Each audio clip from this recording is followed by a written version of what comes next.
Enough medieval fantasy. I love it, I really do. But my soul yearns for some variation, and I bet deep down yours does too. If you're looking to switch up settings for D&D or any TTRPG, then this is the place to be.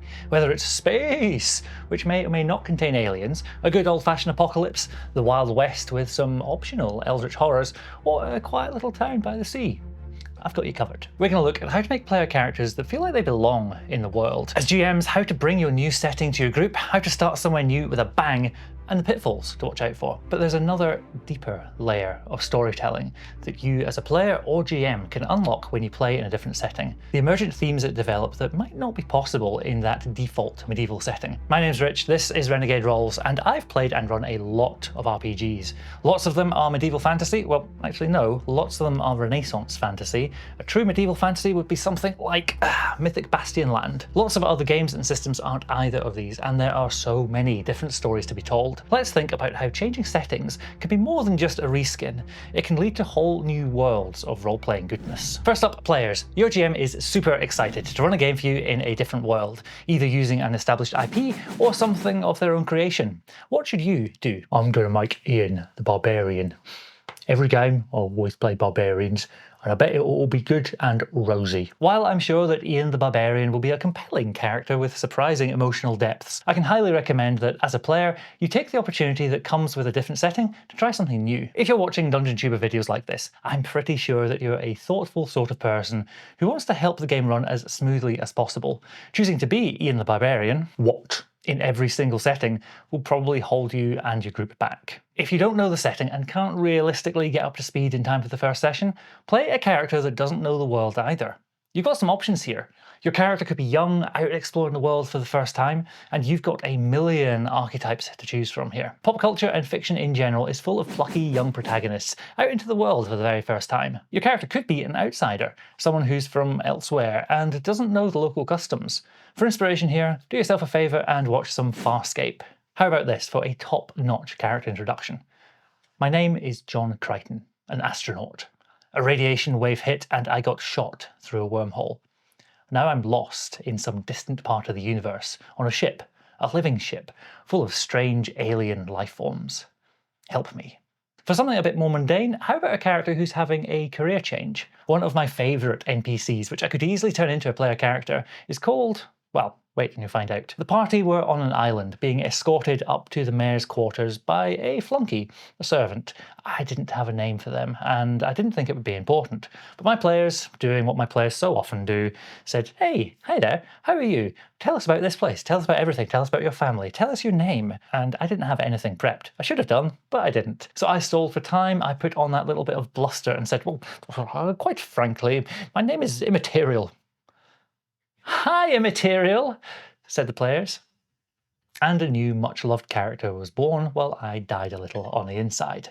With a character that good, I couldn't just let them stay as a servant to the mayor. I had to get them out into the world so that the players could interact with them more often. So the next time they met, Immaterial had cast off the shackles of servitude and was now a pirate captain, sailing the seven seas. A variation on the character with a career change is the former homebody, Carl Fredrickson in Up, or Bilbo Baggins in Lord of the Rings.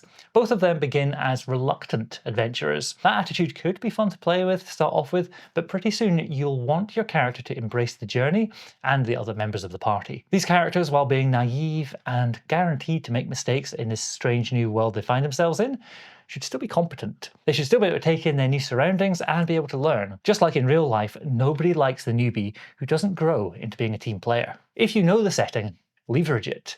If you actually know where to find self-sealing stem bolts aboard Deep Space Nine, then let that knowledge shine. The trick with making a character in a setting that you know and love is to let them be focused rather than being a know-it-all about absolutely everything. Go on a deep dive into Vulcan mating rituals if you really want to, but don't then have your character professing to know everything there is to know about Klingon Gach. Think about, what would my character know?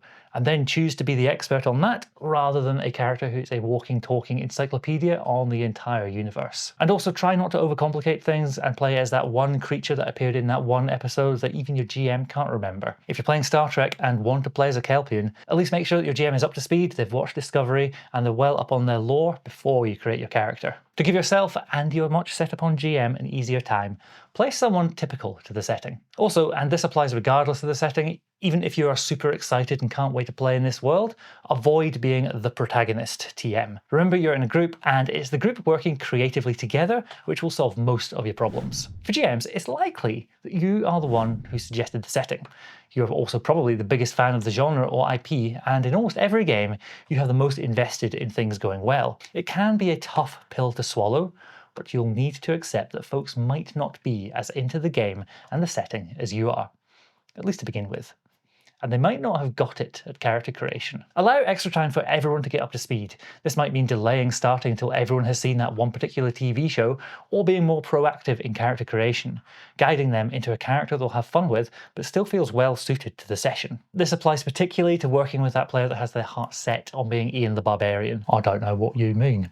I have a wide and varied repertoire, and I won't hear a word against it, alright? Whether it's an established IP or a setting of your own creation, be willing to explore what your players add. Even J.R.R. Tolkien and George R.R.R.R. Martin weren't thorough enough in their works to detail absolutely every village which our plucky protagonists might have come from. There's space for you to be creative, and if you're able to collaborate with your players, even in a small way in creating the setting, you'll find that they are much more invested. Start in the archetypical location. Star Trek Next Generation does this well on the Bridge of the Enterprise, the place where we'll spend a lot of time in the series.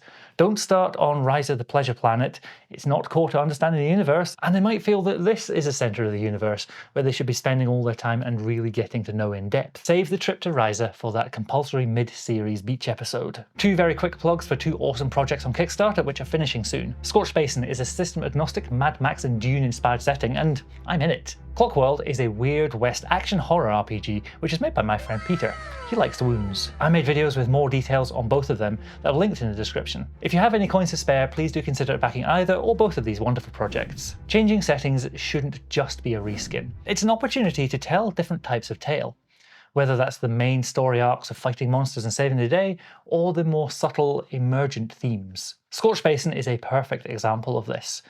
On the surface, the themes are of survival in a world that doesn't play by the rules, and of exploration, a brand new place where your players hopefully haven't memorized the monster manual. But under the surface, each of the cultures in the game has this cultural memory of loss, remembering what the world was before the meteor came and things went so very wrong for everyone. Deeper themes like this might not come out if it's a beer and pretzels kind of night where you're swinging swords and attacking enemies, but for groups that enjoy roleplay and enjoy that deeper immersion, there is so much more to be found in Scorched Basin. Also, if you're looking for lots of mini settings to dip your toes into, I can highly recommend the Demiverse by Gnome Made Games. It's lots of little one-page settings which might be perfect for your group. As a GM, in order to craft the tale that you're most excited to tell, you might consider changing systems. The rules and mechanics are already suited to telling a specific type of story, focusing on some elements while glossing over others. Clockworld is a game set in the Weird West and replaces hit points with wounds. By honing in on the physicality of injuries, combat can feel much more visceral. The game also explores themes of frontier life, freedom, eldritch horrors, as well as the very specific and personal horrors which were front and centre in the minds of people in the 1800s. Blood Oilers highlight the fear of the march of industrial progress at the cost of everything else, whereas Kentucky Sawbones, made of entirely left hands, evokes the fear of amputation and body horror. On the surface, Mothership is all about the dread of coming across aliens and unknown horrors out in the darkness between the stars. But there are other themes in there too, and some might say that the real horror is the late-stage capitalism and corporate mundanity which our protagonists have to fight through every single day, regardless of facing aliens. By contrast, Mappa Mundi is all about exploration, discovery, and wonder. It's also very pretty. Likewise, Slug Blaster, which has the subtitle of Kickflip Over a Quantum Centipede, is actually all about family, found family, and themes of youth and rebellion. Brindlewood Bay, a game all about little old ladies solving crimes together, is on the surface exactly that. It's a cosy time with lots and lots of cardigans. But there's also eldritch horror just under the surface. As well as that, some of the most compelling roleplay moments we had at the table were when we were discussing our lost loves. Each of these sweet little old ladies has loved someone. They've lost someone. but they've picked up and they've kept on going. And the stories that get told at the table can be about sadness and loss of people in this final act of life. With that said, you could use D&D or your favourite RPG of choice in any of these settings. Look at Fantasy High by Dimension 20 for a masterclass in telling the kind of stories you could see in Slug Blaster. If your group are already masters of D&D, it makes a lot of sense to stick with a system that you know and can already manipulate. A word of caution here though, you might still find the group looking for that same story of the ascent from plucky peasant to stronger than gods. This may or may not fit with the themes of your setting, so be prepared as DM to potentially introduce a level cap or show how the characters can progress in other ways. At this point, for me personally, I find it easier just to pick up another system which is more focused on the types of stories that I want to share, rather than trying to shoehorn D&D in, where another system would be perfect right out of the box, as long as my group are willing to learn it. I'm looking at you, player that just wants to play as Ian the Barbarian. I think Ian the Barbarian would add a lot of nuance and subtlety to a game like Brindlewood Bay. Just you wait. Shout out time, go check out Power Word Meal. It's a charity fundraiser set up by Will from D&D Shorts, with hundreds of creators taking part to raise money to save lives in the UN World Food Programme. 100% of your donation goes directly to feeding vulnerable people across the world, and everyone who donates gets a PDF bundle including free TTRPG stuff, including a playable species, monster stat blocks, 30 Chepeku maps, tokens and scenes, and a one-shot adventure with versions for Pathfinder and D&D, and they're giving away over $20,000 worth of bonus rewards to supporters at random as well. The more meals you donate, the more chance you have of receiving one of those awesome extras, which includes some utterly cursed dice, courtesy of Will Wheaton, which I'm told only roll ones. The curse of Wheaton is with me now. Into these dice, I place it. Save lives while gaming. It takes seconds and you get amazing stuff. Check out Power Word Meal, link in the description. Maybe you are inspired to tell these different types of tale, but your group have their collective hearts set on a medieval fantasy campaign.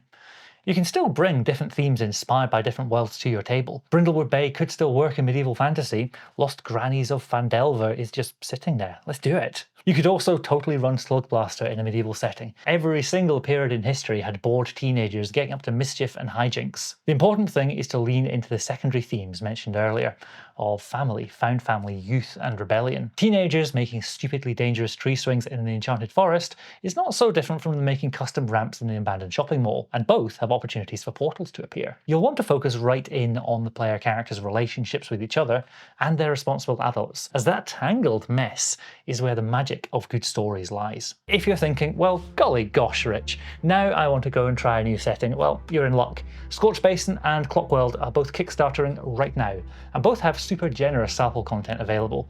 If you'd like to know more, check out these videos, which will get you right up to speed.